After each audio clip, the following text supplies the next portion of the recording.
Ito may nagtatanong pa rin kung kaya ba talaga ng dalawang power stream at isang Delta 2 Max ang aircon at ibang mga appliances sa bahay. So yan, actually kaya naman talaga ng dalawang power stream lang kung grid tie lang yung gamit mo, hindi mo na kailangan yung battery. Pero syempre, sobra pa kasi yung dalawang power stream at 2,000 watts, actually 2,200 watts na solar panel sa taas. So ngayon, medyo mataas yung sikat ng araw. Bukod sa pinapagana niya yung aircon, naka-aircon kami sa taas.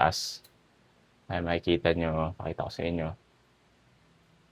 Yun, yung tulo ng aming aircon at ito yung konsumo niya sa app. Ayan, tinanggal ko muna yung flash. Ayan, tayin lang natin mag-focus.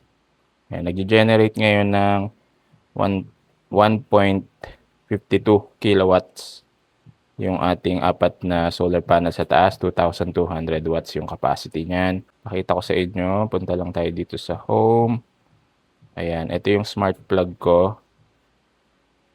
Ayan, yung AC natin ngayon ay nagko-consume ng 866 watts, yung fridge 77 watts. Ayan. Pakita ko ulit sa inyo. Nawala na yung charging sa battery. Wala na siyang nakukuhang input ngayon kasi biglang kumilimlim. So ayan, papakita ko sa inyo, umaandar talaga yung aircon namin sa taas. Ayan, medyo dumilim.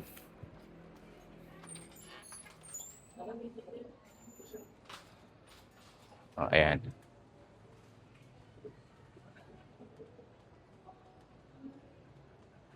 Tumutulo. So yung tulo ng aircon namin, diretso dito sa puno ng kalamansi. Kaya ayan, napakataas na ng kalamansi namin. And marami din bunga yan. Ayan.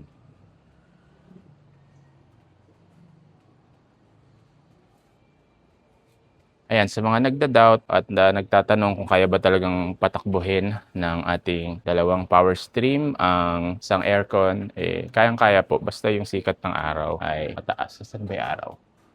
Ayan, ano na kasi ngayon magta-12 noon. Kaya magta-12 noon na natin. May focus. Okay. Ayan. Ayan, tumataas na ulit. Ngayon, wala tayong kinukuha sa grid. Ito yung aircon natin sa taas. Ayan.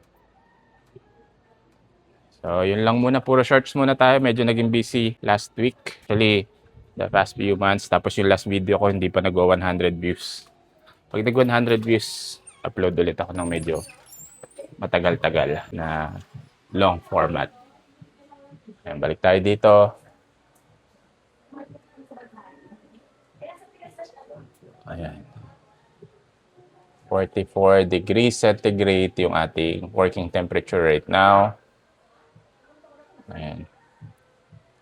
So, bukod sa gumagana yung aircon, nagcha-charge pa rin yung ating battery.